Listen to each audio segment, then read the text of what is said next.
Okay, that's perfect. Thank you, Sudan. So we're just, for those just joining again, my name is Omar Passons. I'm a Deputy City Manager with the City of San Jose. This is a community meeting to provide some information about a potential location for interim housing in a specific way in your community.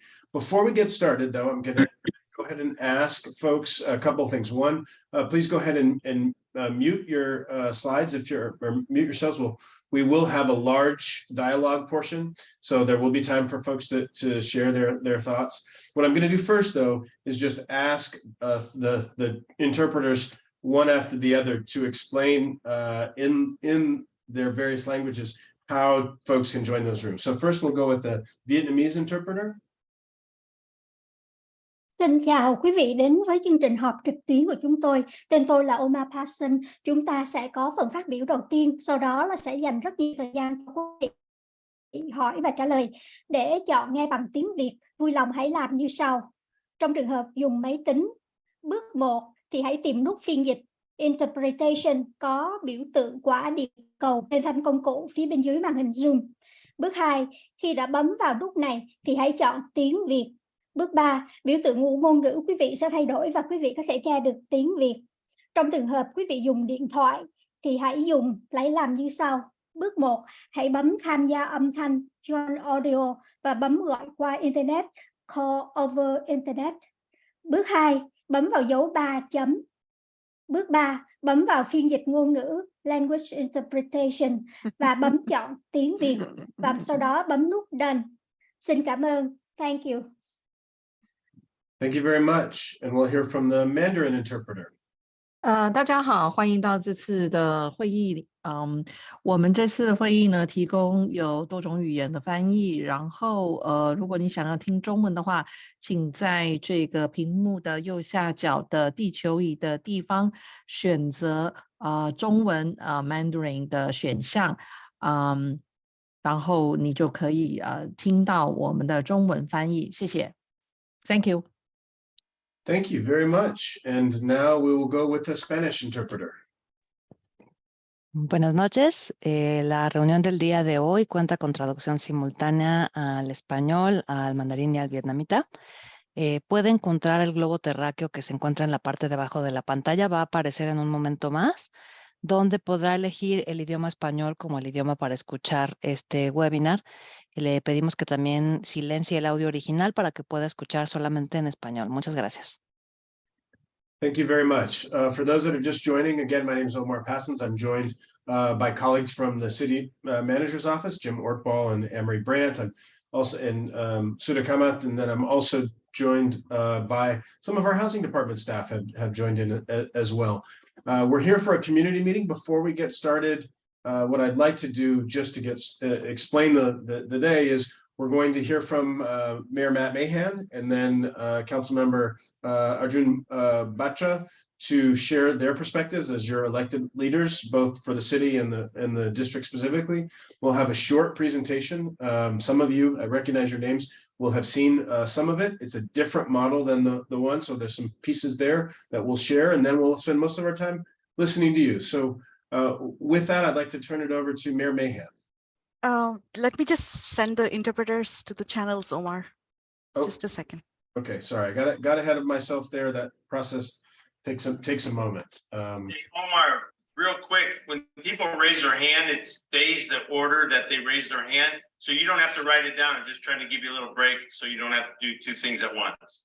Oh, thank you for that. I appreciate it. It's a double check to make sure. I feel bad people wait around for a while, so I want to make sure, but I appreciate that. Okay, did we get folks in the rooms? So for those that are still coming in from the waiting room or have just been admitted, I'll just go ahead. We're just getting the interpreters set up into the different rooms for those that are joining. And then we're going to go to Mayor Matt Mahan and then to Councilmember Batra. So before getting started. Are we able to start a chat at all on this one, Omar? No, we don't have a chat thread going for this session. Sudha, do we get everybody situated? Yes, Omar. Perfect. I'd like to turn it over to Mayor Mahan.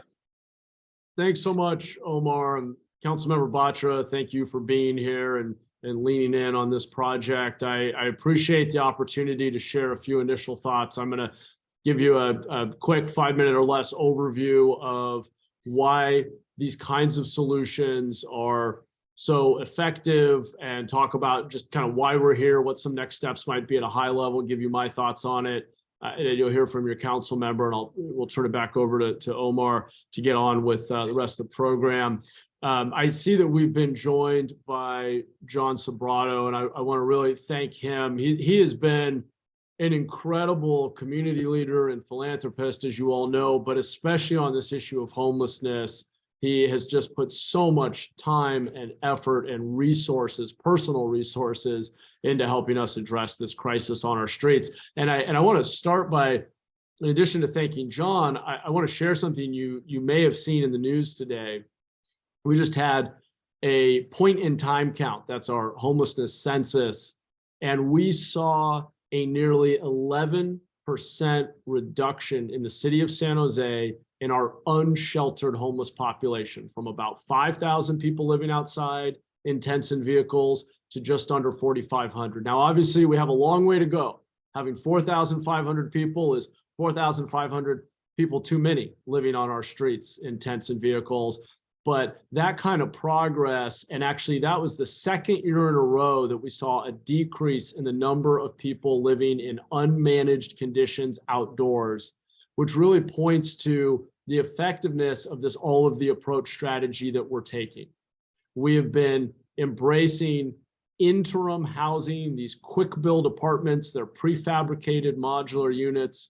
We have 6 of these quick build communities, 500 units, another 200 in the pipeline at Branham and Monterey, where John Sobrato was personally involved in helping to subsidize the cost and bring down the cost to taxpayers. We just opened a site near downtown in the police station parking lot, just north of our downtown. We have more sites coming forward, including the one we're talking about tonight, that are all potential sites. They're being explored and evaluated. There's still a long way to go in terms of securing funding and finding the right partners and being able to move them forward.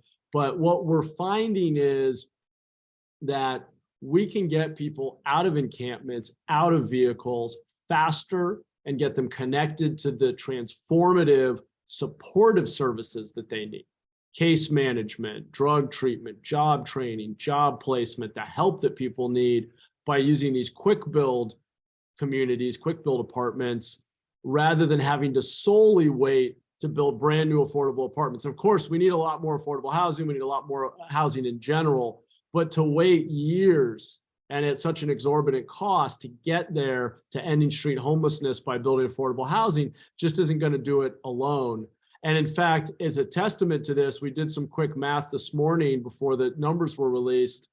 Without San Jose, the county's unsheltered homeless population would have gone up 9% over the last year. With San Jose, it went down 4%. And in San Jose alone, it went down almost 11% because we're opening these interim sites. So getting people stabilized in an individual room with a door that locks, with a private bathroom, with on-site services that change lives, connecting people to job opportunities, job training, counseling, healthcare. And yes, I know one of the things we always hear is, well, some people don't want these communities. True, but we've actually found whenever we've opened them, they've been full, 100% capacity virtually every day. We also hear, well, they can't solve every problem. There are people with serious mental illness who need to go to a mental health hospital. That may be true. But the vast majority of people, even those dealing with addiction and mental illness, can get substantially better, can make significant progress in turning their lives around, and can have, frankly, less impact on the broader community if we can get them into a stable, secure environment. Private room, dignified housing, a door that locks, their own bathroom with on-site services. It can be transformative. And here's the real positive kicker on this thing. What we have seen, because we've also heard the concern that, well, when you build these, you're going to attract more of the problem. You're going to make my neighborhood worse off. And look, these sites aren't perfect. Not everybody graduates out of them. But here's what we've seen in the data now that we've been doing this for 3 years. We have 6 sites, 500 rooms, 3 years of experience. Over 70% of the people who have entered one of these sites, that's over 1,300 individuals, over 70% of them remain housed today of the people who have ever gone into one of these sites. Over 50% have graduated to permanent housing. For those who are enrolled in the San Jose Bridge program, which is a much smaller subset that I hope to scale, just last year, 1/3 of them getting specialized job training and entry-level employment graduated to permanent employment, including one guy who got a job at Tesla, and another guy I just met who is just got a job offer to be a commercial truck driver, is getting a job out in Livermore, driving a truck for $90,000 a year. And amazingly, the neighborhoods that have taken on these sites, when we look at 12 months of data after the site opens versus 12 months of data prior to the site opening, we actually see a reduction in calls to 911 for crime-related concerns and calls to 311 for blight-related concerns. We actually see that they make the neighborhood better. And when you step back and think about it, that's really just common sense. We're moving people out of encampments that are unmanaged and RVs and vehicles on the street with no services into a secure environment with on-site security, with case management, with 3 meals a day, with a private room, with supportive services. So it enables and empowers and gets people on the pathway to greater levels of self-sufficiency, and it makes the neighborhoods better off. So I know we're going to talk about where are we locating these, how do we ensure that the neighborhood isn't overly impacted if there's any negative impacts, and all those good things, which are important. But I just want you to know that if we're going to end the era of encampments and all the challenges we've seen with having thousands of people living outside, with the trash, the noise, in some cases crime, all those challenges, not to mention the immense human suffering of the people on our streets that I really think we have a moral obligation to address. This has been our most promising, fastest, most cost-effective tool, and it's only one of many, but it has been the best tool we've found thus far for really starting to bring down the number of people living in unmanaged, unsafe conditions on our streets. So we need these kinds of tools. One thing I will say about this site that's really interesting is that it's a private site. Thus far, the 6 communities we've built and the 7th in the pipeline have all been on public land. This site is owned by Mr. Sobrato and would be just used for 5 years for truly temporary movable units that could then be moved to maybe the future Google campus site until it's developed, maybe moved to some land owned by Apple, maybe moved to some land owned by a different employer. These would actually be modular units that could be lifted on a forklift, put on a truck, and after 3 to 5 years, move to a different site. So that's really the thought here, is it's a slightly different model. It's even lighter weight, more mobile, more flexible. It may or may not work as well as what we've done, but we've got to keep experimenting and trying new things if we're going to address this crisis on our streets. So that's really the spirit of this. Omar, I'm sure I missed a bunch of important talking points, but I'll wrap up there and turn it over to my colleague, Councilmember Batra. Thank you all for taking the time to be here, and thank you to city staff for all the work you've been doing on these sites. I think today's point in time count was a testament to the fact that these solutions are starting to work. Thank you, Mayor. The Mayor has given you a complete perspective on where we were and where we are today with the point in time count. And he stressed the importance of housing these people improves both the safety and the cleanliness around these places. So I think when you listen to Omar's presentation today, keep those things in mind. Obviously, the goal is to provide these homeless people or unsheltered people the shelter. But we have to keep in mind that the entire community where they're being located, that they feel safer. They also feel that the whole thing is cleaner. So keep in mind when you look at that presentation, pay attention to that how we are trying to provide those items in these locations or in these activities which are being performed.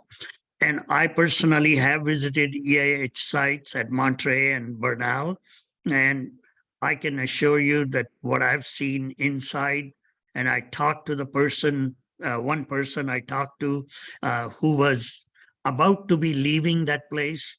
She described how she had gotten there, what brought her there, and how optimistic she was feeling about the future. And the last remark she made really touched my heart. She said, when I get out of this place and I have a job and I have a place of my own, I'm going to come back to this place to volunteer my services to help other fellow residents to really be able to experience what she had experienced. So I think assuming that we can do what Mayor said, that we can make the place cleaner overall, not just inside the thing, and make it safer for the people who are inside and the other people who are outside, the neighbors. If they feel safer, they feel cleaner, I think we have a win-win solution. Okay. And we will need your input to tell us how to get that done, because with that, we'll be able to cooperate and create more of these sites and solve our problem sooner than later. Okay. Thanks, Councilmember. And Omar, I know you're going to take over here. I did neglect to mention something that's important for the community to know here, because I know districts 2 and 10 down in this area have taken on quite a few sites recently. And I know you're going to talk about the full distribution. We are moving forward a number of sites we're looking at, including a couple in North San Jose that we're pursuing, and District 9, and we're really looking for sites all over the city. So I want to be really clear that I am cognizant of the distributional question, and we're trying very hard to spread out sites as much as we possibly can. So sorry, Omar, we took more time than we should have. Go ahead. No, that's no problem at all. Thank you both very much. So for those who have joined just in the intervening time, my name is Omar Passons. I'm with the city of San Jose. We just heard from your elected leaders some words about perspective and putting this in context. What's going to happen now is we're going to take Jim Ortball and I are going to take about 10 minutes. We're going to give you just some background specific to this movable site that we're talking about, this pilot approach. I will say two things as just a lead in. There are parts of our city where there are encampments, and we try to work with folks to address the issues in those encampments. Sometimes those encampments are closer in proximity to one side or another, and we have to do more work to just help people get situated and get on to either into an interim housing or whatever their permanent solution may be. So I know that sometimes this conversation can go in a lot of different ways. And I just want to let folks know two things. One, we're going to take just a few minutes to do a quick presentation. Then we're going to hear from you, questions and answers. Go ahead and raise your hands. Issa, you had a good tip. I'm going to write them down because some people will put their hands up and put them back down, and that's okay too. So I'll make a note. And then when we're done, we'll have the question and answer. The other thing I really want to stress is that for this site, we are it's a pilot that we're seeking conditional approval from the council on June 6th. And the reason it's conditional is because, as Mayor Mahan pointed out, while we recognize the urgency and we need to try new solutions and push solutions for the immediate problems on the street, right? We know that permanent housing is the permanent solution, but trying these different ones, we don't yet know about the exact cost parameters, right? And so we don't know about the full cost benefit. We'll talk more about that, but just understand that this is a two-step process. And this is the first of those steps in terms of sharing information with the community. So I'm going to share my screen.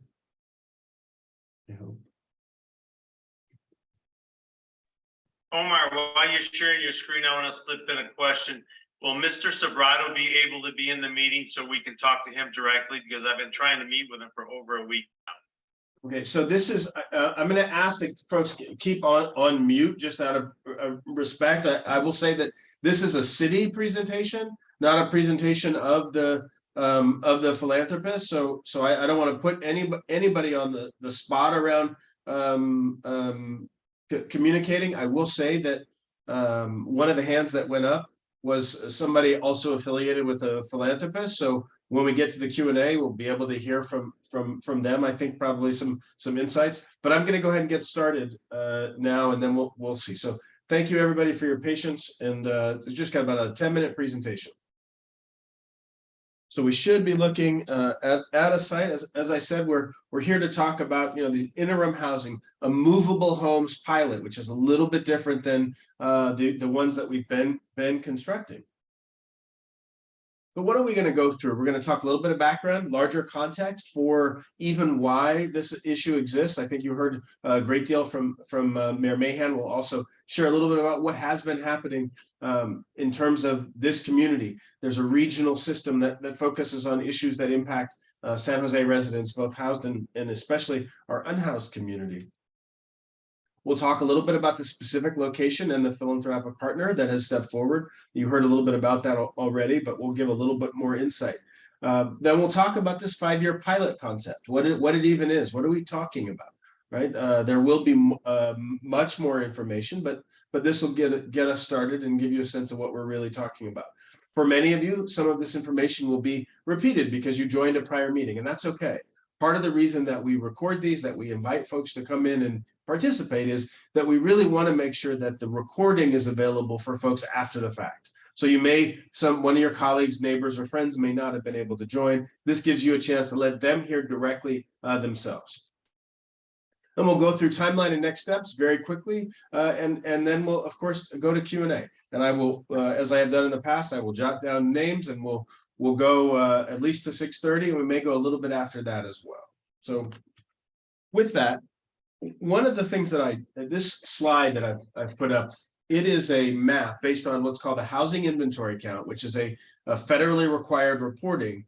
This is the most recent year, so it's unfortunately it's 2021, but it shows we stripped down to just San Jose emergency and temporary shelter, the types of units that people who are needing an immediate solution, much like the interim housing, would actually use. Now, it is true that these are mostly older supply, most of them. It's not like the brand new supply being built in South San Jose and elsewhere, but you can see where the concentration was at this time. And so just wanted to share that information so folks really understand, have a little more zoomed out context. As I think you heard Mayor Mahan mention, when we come to council on June 6th, we're actually looking at sites in District 9, right? And District 3, right on the border of 3 and 4. And we're trying to pursue a site actually firmly in District 4 as well.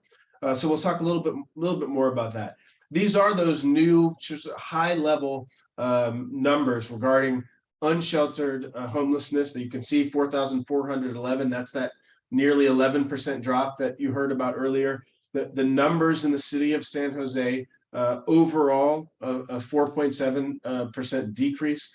I share this not because of those numbers, they just happen to just come out, so that's what I'm telling you, but because we need to contextualize how many people we're talking about, right? Over 4,000 people living outside. Now, with that in mind, I often get asked, like, do we have a strategy? What are we doing? You heard some of the strategies that we're really leaning into as a city earlier from Mayor Mahan.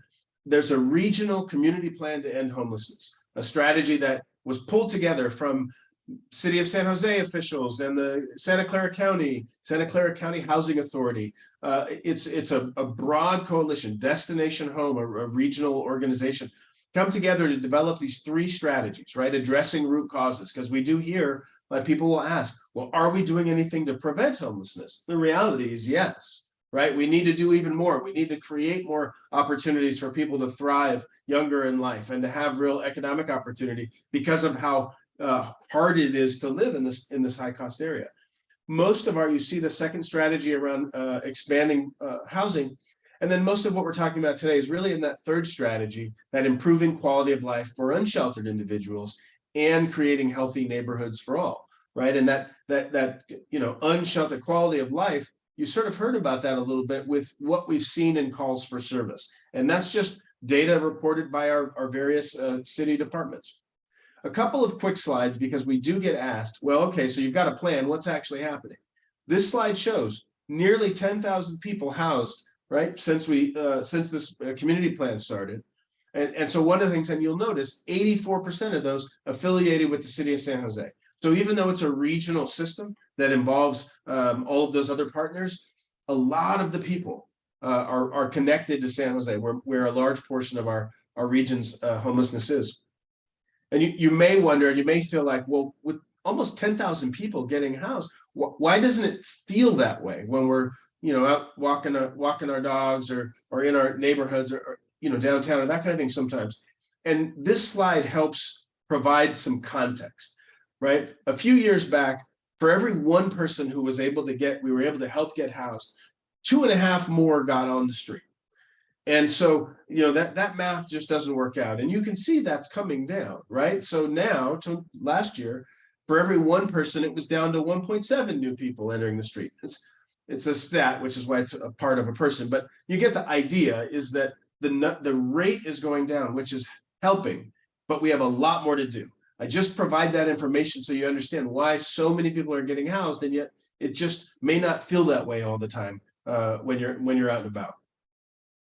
This slide we provide just to share a quick snapshot. There are prevention, as we talked about before, where we're stopping people from ever hitting the street.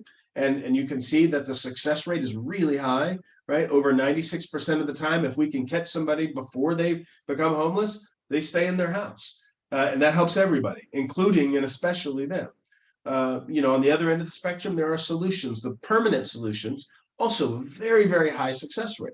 And then again, the crisis response and emergency solutions to get people off the street, get them a shelter. The bet is far exceeds the benchmark for this type of work.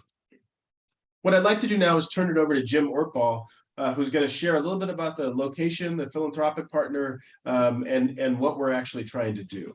Jim? Thanks, Omar. Let me do this. I think you mentioned, as did Mayor Mahan, that we've tried a number of different types of interim solutions. We've built some communities that have individual sleeping cabins.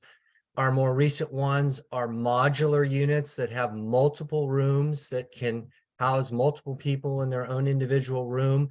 And we've talked about the success of those various models, but we're recognizing the challenge still exists and we need to try different opportunities. And this particular landowner came to the city and said, finding sites is a challenge. I won't be using this site for a 5-year period.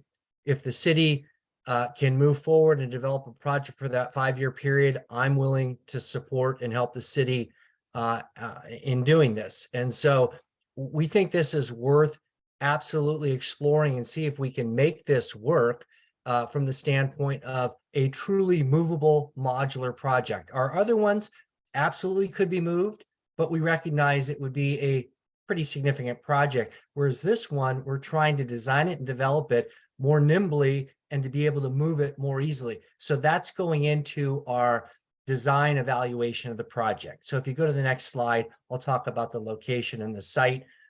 We're talking about a site kind of southwest of Highway 85 in Council District 10. It's located at the corner of Via del Oro and San Ignacio, It's on the southwest corner. Omar's kind of identifying the site.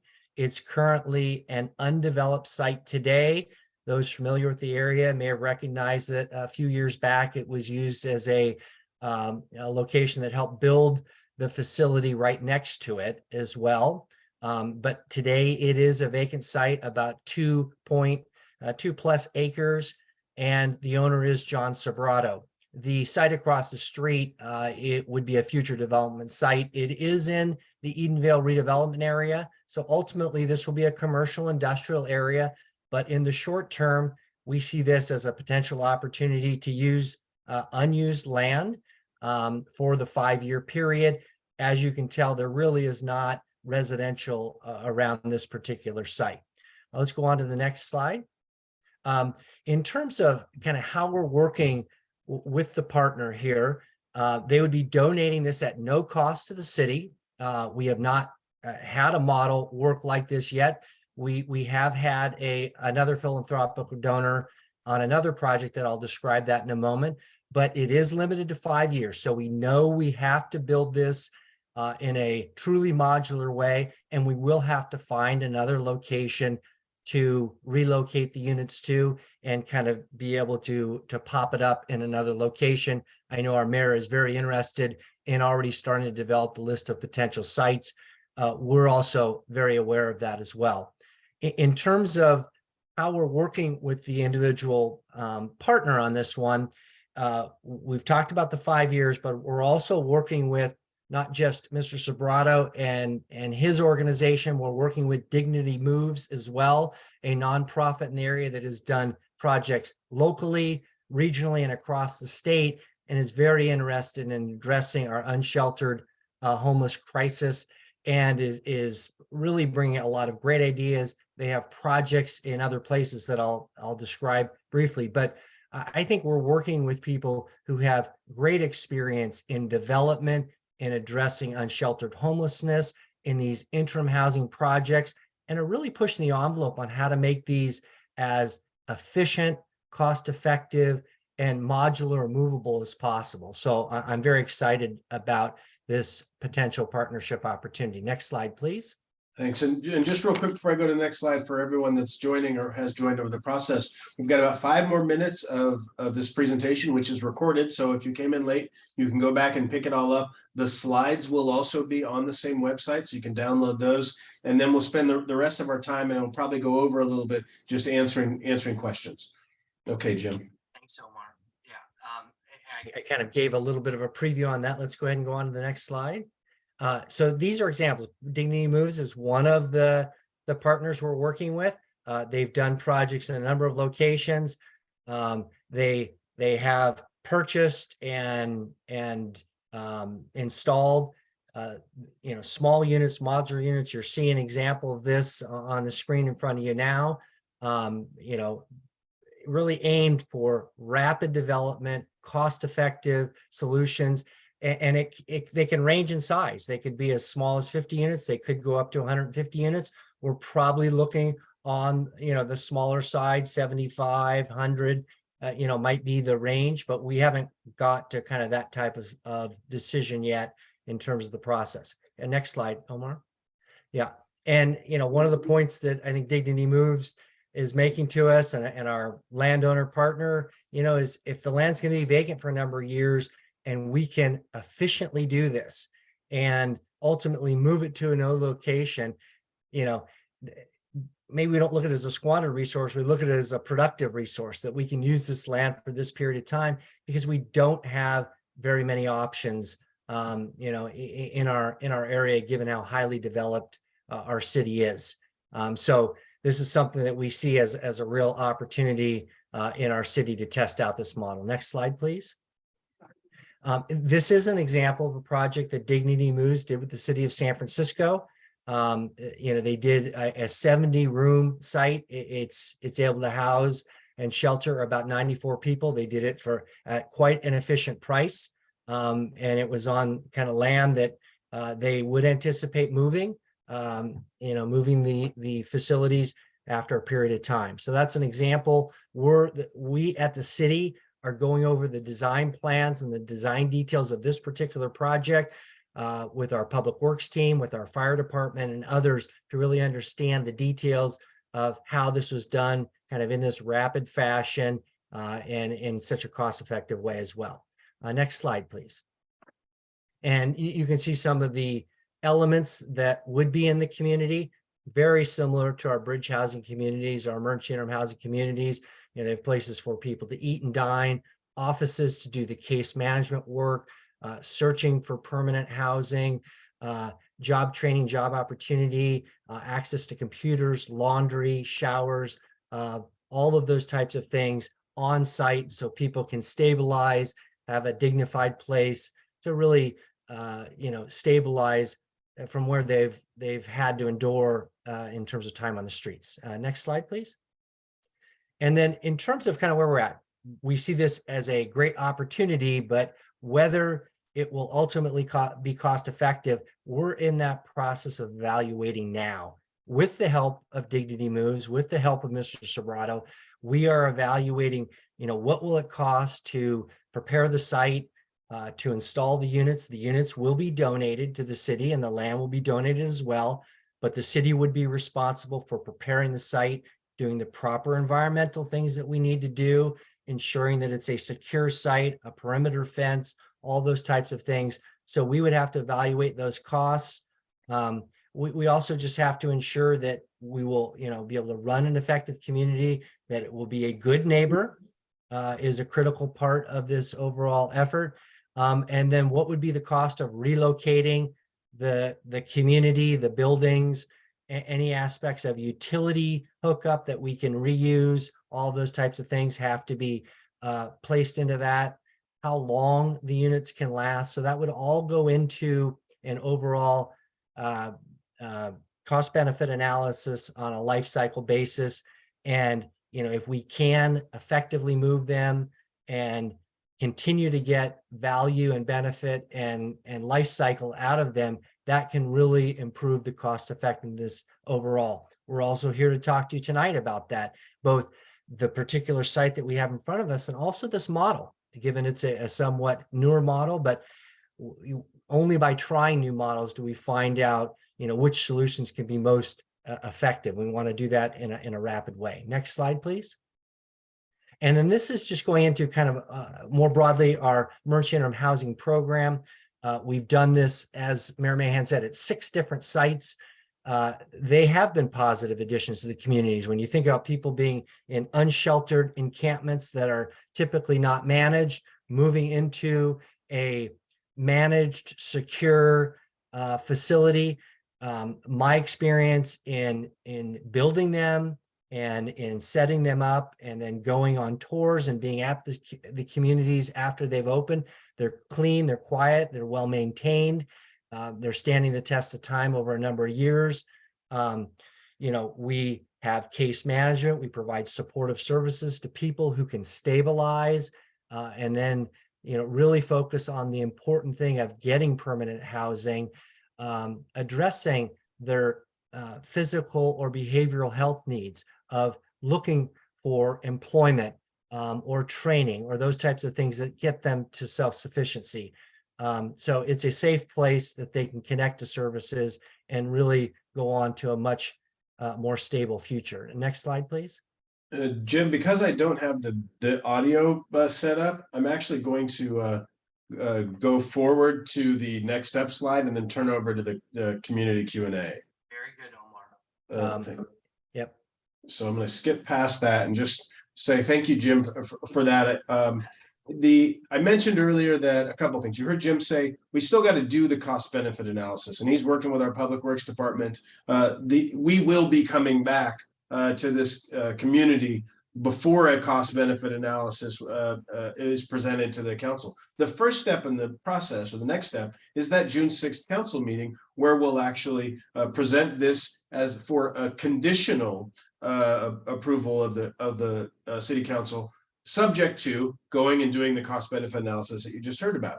Then there'll be the cost benefit analysis in June and July. We'll look to have another community meeting and then before possibly returning to council. And the reason that this says possible is if it turns out that it's clearly infeasible, then there's no reason to come back again. So that's the only reason that language says possible.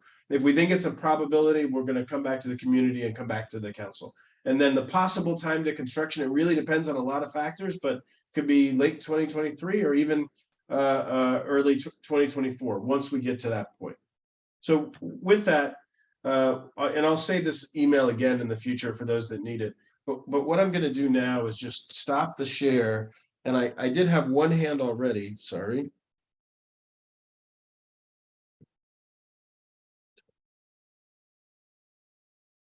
There we go. Okay, so now I've stopped the share. I'm now looking, I think the name that I had written down, the first name was Joe Price from Dignity Moves, actually. Hey, Omar, that was myself. We were the nonprofit developers behind the potential site here at Via de Laura. And I just wanted to confirm that the idea behind these units are very transient. Yeah, the idea is that these units are portable, they're going to be off-grid, and that we set them down. And in 5 years' time, we will be moving them to another site within the city. Thank you for that, Joe. Appreciate it. And I'm looking around. If you could just raise your hands if you have questions. I don't have any showing up just yet. I see Wanda and then Nelson. Wanda? Yes. Thanks, Omar. Thanks for the information. I guess my point is I don't think we disagree in terms of the need for helping the unsheltered, and these quick build methods that the mayor has implemented. I think what is a concern for us, and I'm a D2 resident who lives near the border of the D2 D10 area, is that the city website, it basically says it's a shared responsibility and that we need to provide this in every city council district. We currently have 2 existing EIH locations with a safe RV site coming. And last week we met to discuss 2 alternative sites in D2. So this would be a 3rd alternative site.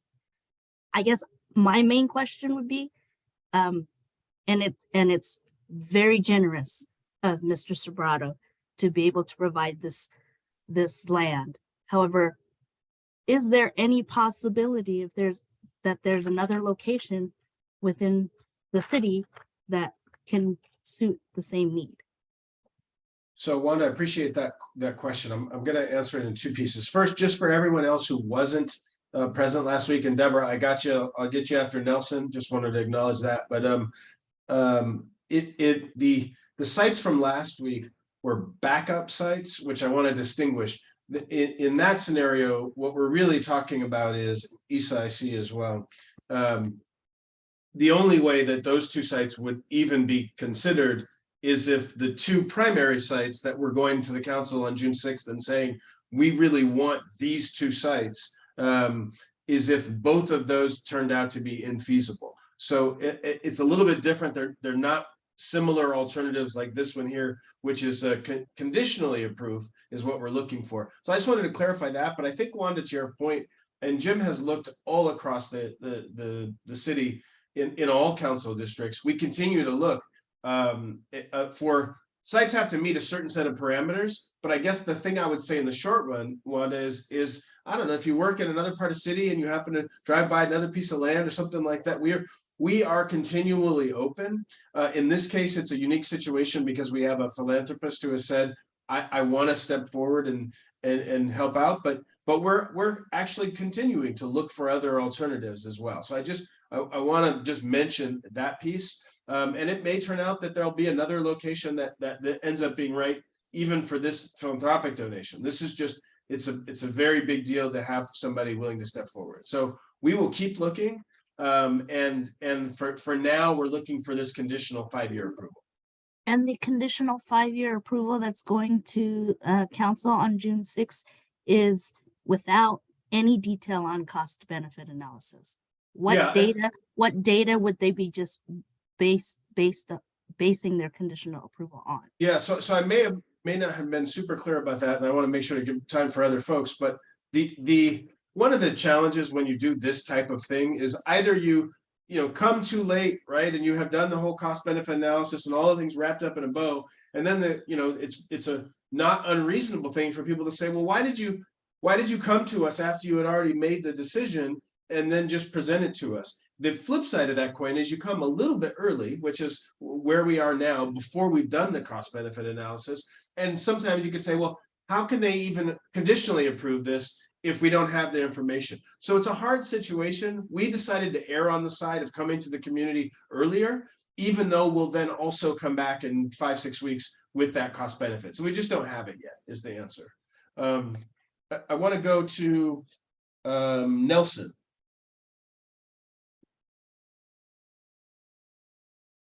Nelson, are you still here? Yes, I'm here. I have a question around conflict of interest and transparency, because Mr. Sobrato, yes, he's a philanthropist, but he also leads he's a real estate developer. I want to know if there are any pending contracts with the city of San Jose or the county of Santa Clara that might be influenced as a result of this donation of this lot. That's my question.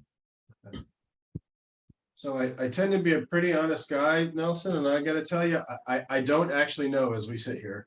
I don't know the full portfolio of all the transactions going on in the city of San Jose.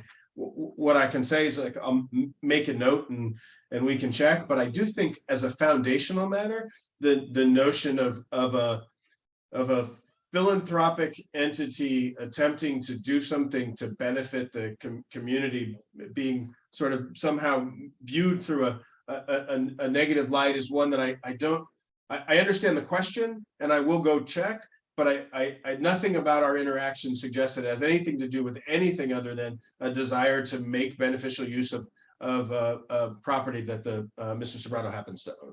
So Omar, if I could add as well, you know, the cost benefit analysis that we're going to do, we're going to put that objectively together. And I think our recommendation, our staff recommendation coming through your office, the Department of Public Works, will be based upon that.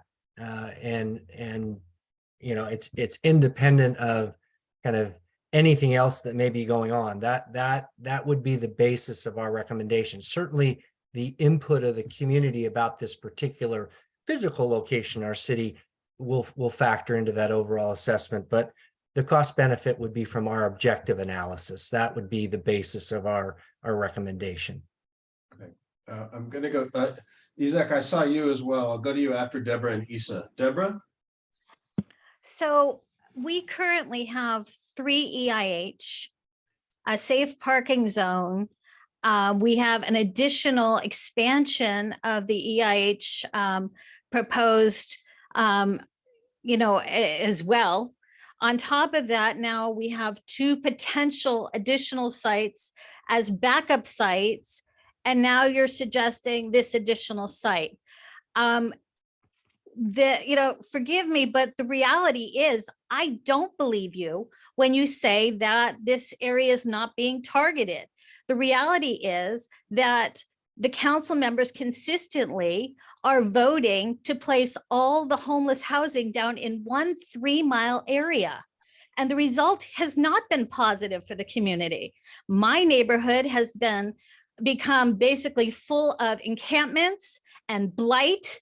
There's been no additional services. There's been fires. There was even a death at an encampment, kitty corner, basically bookending my community, Silverleaf neighborhood. A death of a homeless person who was at a sewer site that you guys had developed at the corner of Blossom Hill and Monterey Road.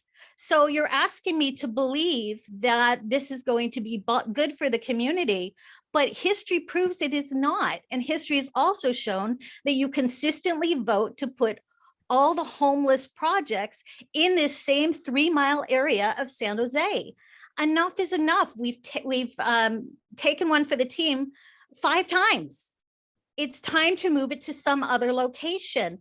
I'm all for these programs if they're spread out. The original commitment was that these programs would be spread out amongst the city of San Jose, 2 or so per district.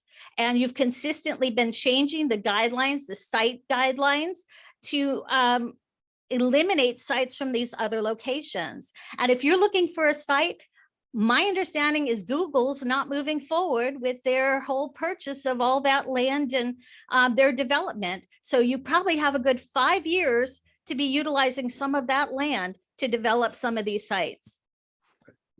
Deborah, thanks for that. And I'm obviously, this is a public meeting. The meeting on the 6th is a public meeting. We want folks to share their perspectives with our elected leaders. And all I can say is, you know, your experience of your community, I don't live in your community, so I don't pretend to know exactly your experience. I just can acknowledge your comment. I hear you, and we'll make sure that we share those with the elected leaders. So thank you. But your actions are affecting my community negatively. And okay. it's one thing to actually have, you know, the data and be reporting actual data, but to say that this is all positive for the community, it has not been. Okay, thank you for like I said, thank you for the comments, Deborah. I don't think that I said, and I affirmatively heard the mayor, just for everyone, say that like none of these options are perfect or without any issues. And so I want to be clear that not to misrepresent. But in any case, point taken. We've heard that and we'll share. Obviously, your council members here as well. And next, I have Isa. All right, great. Thanks, Omar, for putting this together and everyone's showing up. And I just want to make mention of Mr. Sobrato. I think he's a class act, especially being here in this meeting, because it's really important for him to hear from the community and see what's going on. So special thank you, Mr. Sobrato, for being here. I'm the president of Safe for San Jose. I do all I can to try to keep our neighborhoods safe. And I will tell you that these EIHs themselves are pretty safe. They're very good.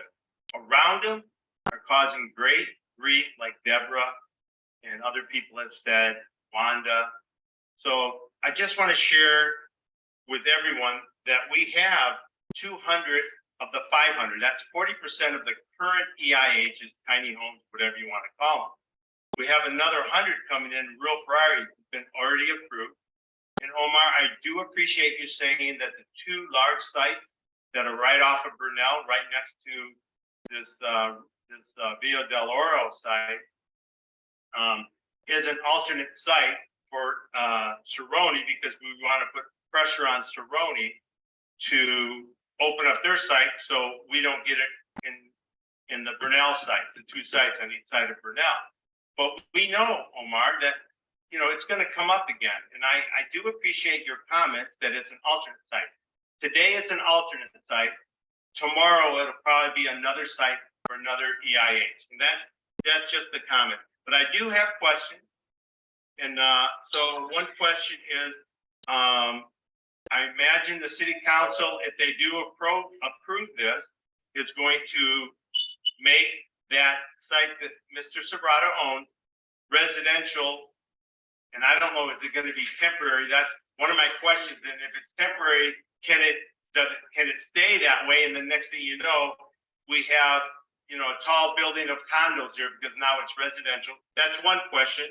The other question is the portable sites that was shown in the video didn't look like there were room for bathrooms there. And I wanted to know if each individual EIH site has bathrooms, because I know that was a big thing that the mayor talked about, and everyone likes to have their own bathroom and shower and stuff. Another question is, I double down on what Deborah said. Google is not canceling their building, but they're delaying it. They have 10 years to start or whatever.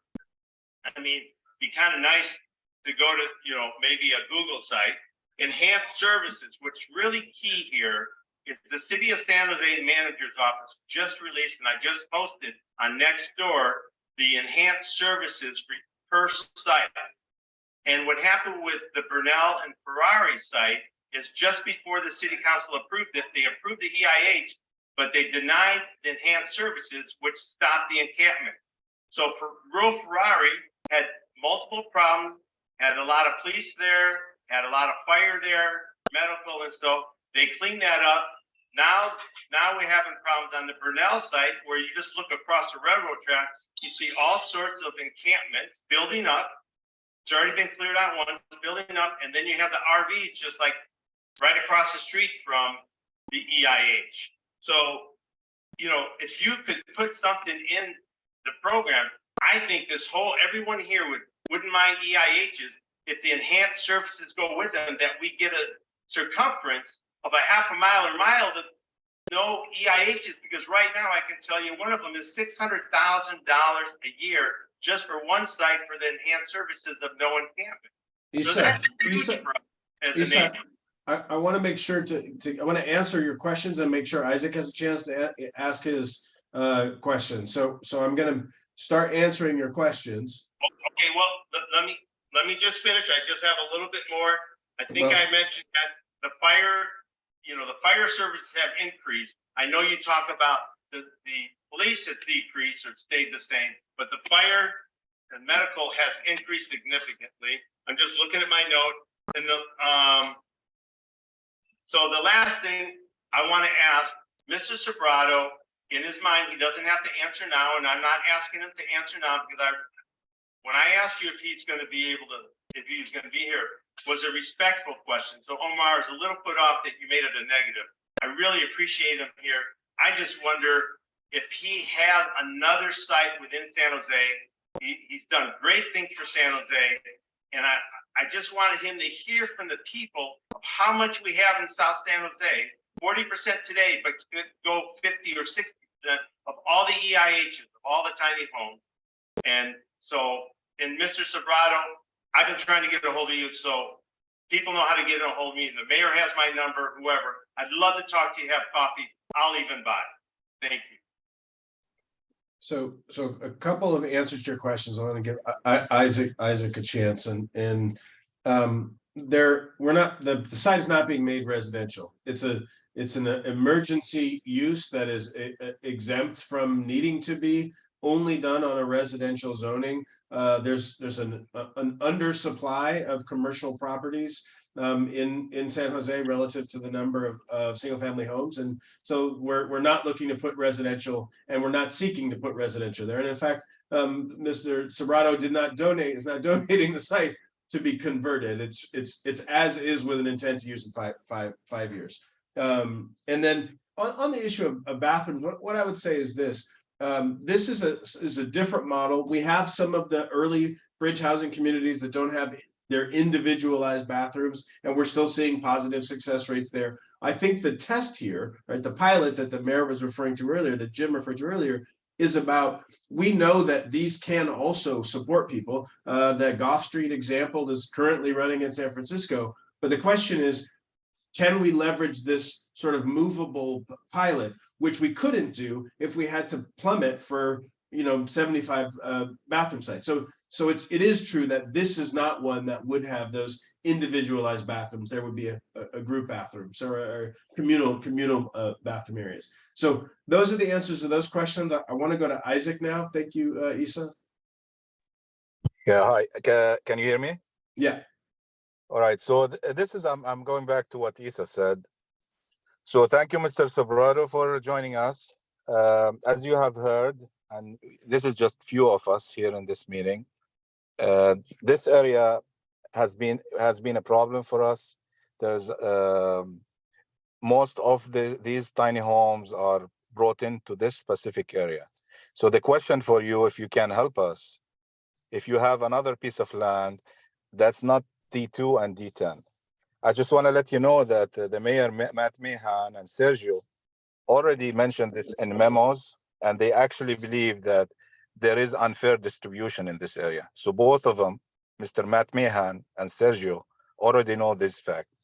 So you, I would hope you're a community member, you can help us and find, if you own another piece of land in some other district other than District 2 and District 10, maybe you can offer that piece of land, and then you are helping our community. And as the best person to hear from is like Deborah. She lives around these areas, and these are not. I know the presentation shows everything that perfect and stuff, but the reality is not.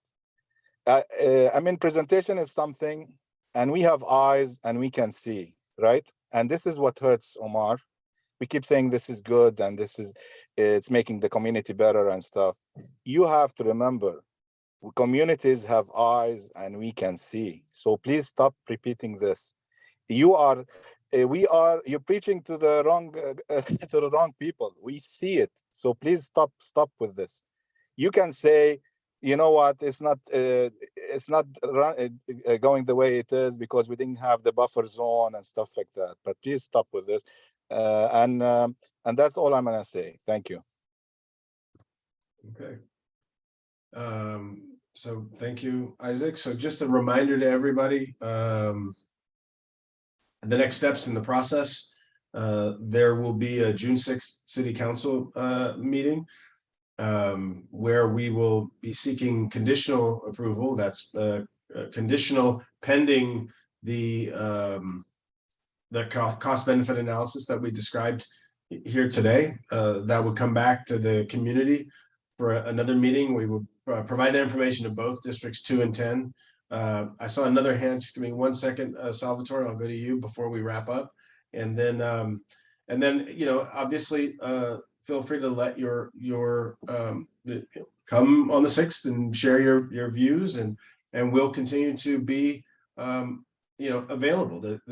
As Councilmember Jimenez mentioned last week, the mayor and council set us, me, Jim, all of us, the city staff, on a given direction to fulfill a need in our community, and we're trying to do our best to do that work. So Salvatore, are you still there? Yeah, I'm still here. Go ahead. Hey, I just wanted to pipe in. I've lived in whatever district we call this now, Burnell and Santa Teresa now for, gosh, over 40 years. My parents have owned a house here. I'm back in the neighborhood. I, for one, am really excited to see this donation and this property get built.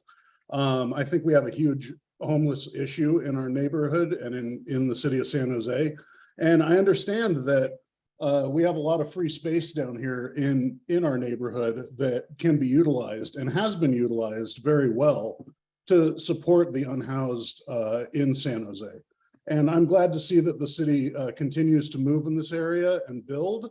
And I'm glad to see that our neighbors that are here on this call today have opened their hearts up to helping the unhoused with the open land that we have in our area. So thank you very much, guys. Thank you, Salvatore. I appreciate that. Wanda, I see your hand again. If you have a new question for me, that's great. Otherwise, it's after 6:30 and we're going to close it up. So go ahead, since you're Yolanda was here. Great. Yeah, I do have a new question. So it's actually about if the city has actually looked at the abandoned golf course on the east side, the Pleasant Hills Golf Course. It's about 100 and so acres, and I think it's been abandoned since about 2004. So I'm wondering maybe if you can take a look at that, get a status on that, since you were looking for ideas of other locations. Yeah, thanks for the idea. I think I will tell you up front, one of the challenges that we have is there's a designation related to charter parkland that is sort of statutorily or by charter not allowed to do certain things with. I don't know if that applies there. That's one of the things I can ask our folks, but yeah, no, I asked and you offered, so we'll look into it. And then I see Isa, I know your hand went up first, but I'm going to go to Karen since she hadn't had a chance to ask a question. Then I'll go to you. Karen? Can you hear me? Yep. So I also am aware of a church property somewhere in Almaden that has, it's kind of off of Camden. And I think that they even said that they would work with organizations, utilize the land, in a way that would benefit the community. Are you familiar with that land? It's a pretty big story. Anybody? Karen, this is Jim Ortball. Not specifically. If you wouldn't mind emailing me either the name of the church or the location, okay, I'd be happy to look into that, Karen. So if you do that, I'd be happy to take a look. Okay. Thank you. Isa and then Diane. 5 seconds. All I want to make a comment is my phone number's as my name, Mr. Sobrato, if you want my number. Thank you. And then we'll do the last one will be Diane, and then we'll see if Councilmember Batra has anything to say before we wrap. So Diane.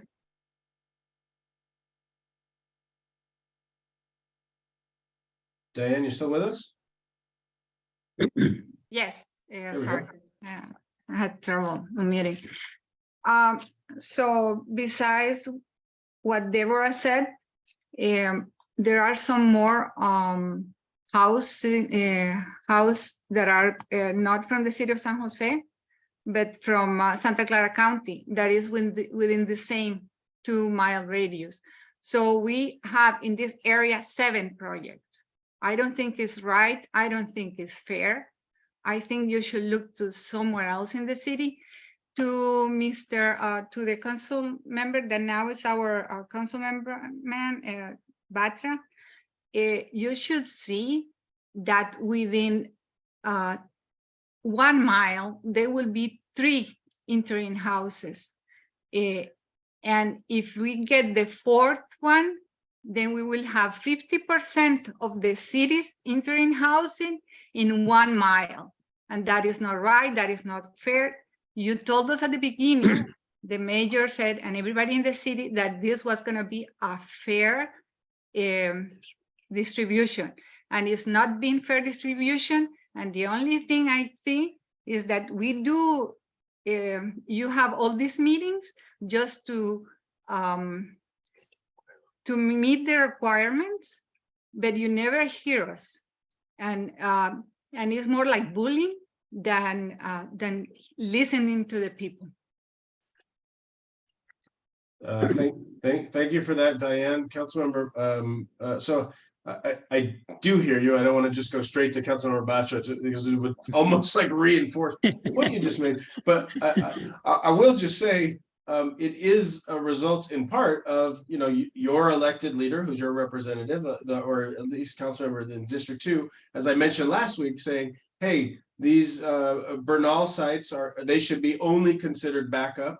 Right, they should not be ones that go forward. That is actually an example of taking input from your community and applying it. Now, I guess it's not as good as what I think probably some of you would want, which is just take it off the table altogether. But it's not so the notion that we don't try, that these meetings are just to check a box. It's an awful lot of time and energy and effort. Because we want to hear what people have to say, and we want to hear what you all think of the cost-benefit analysis, if it even moves forward at council. So we are listening. It's what we get paid to do, and we get paid to make sure to bring that message back to the council members and our elected leadership. So I'm going to go to Councilmember Batra to share any remaining thoughts before we close out. Yes, thank you, Omar. Thanks for your presentation and sharing the information to the best extent we have available. First of all, I want to thank Mr. Sobrado for making the generous contribution to improving our society and solving the major problems of our times. So thanks a lot, Mr. Sobrado, and also taking the time to attend the meeting and know how the community feels about it. So as we heard from, and I want to thank for the community members who have come to the meeting, taken their time, and have given their very professionally their candid opinions, whether they agree with you, whether they disagree with us. They have given their candid opinion, but they've given it very respectfully and very professionally. So I really appreciate that, because that helps us to really be able to take those things into account and come up with the right decisions. Because if somebody just comes in anger and throws some stuff out there, it's pretty hard to react to that kind of a situation. But I respect the way the comments have been made, and they've been well thought out. I would be looking at is that one of the biggest concern I've heard is that, hey, we are making the claims that when we have these EHI sites, whether how badly or how goodly they're distributed, how evenly they're distributed, that the expectation that the area around those will be cleaner or clean, would be safer or safer than before. And there seems to be some discrepancy between what we are saying from the city side, or what we are knowing from the city side, and what the experience is being shared by the people who are living in that neighborhood. So I will certainly be talking to Omar and company to understand why this discrepancy exists and how we can rectify it. Because if we can rectify that situation, that at least takes care of one of the biggest concerns, which I have heard consistently from here. We certainly want it to be the load to be shared by all of San Jose, because it's the problem of all of San Jose. So these sites may be the ones which are under consideration or in South San Jose, but we have to look at it. This is not the end of the story, because we need to build some more. So I want to know where the next plan is, if not for this particular 200 units and whatever 100 units. I want to see that the next set of the plans, if they are going to be going to the District 4 or to the north, then we will be able to come back to you and share that information with you to see that today it may become uneven, but next year it will be even again. And we definitely, as your member representing your district, we want to make sure we all share the load evenly. It's a common problem for all of us. And we do appreciate the efforts of people like John Sobrato, who is helping us get to this solution. I think that's the summary of what I have heard and where we are going. So please count on it. You can write to me if I have summarized your concerns properly, and I will be taking those forwards. Thank you, Councilmember Batra. Again, as with all of the other presentations, the recording will be uploaded with the presentation slides within the next couple of days. There will be a council meeting on June 6th, and we will be back here unless it's totally infeasible and it doesn't get voted on, to share that cost benefit analysis with all of you. So thanks again for coming out, and everyone have a good night.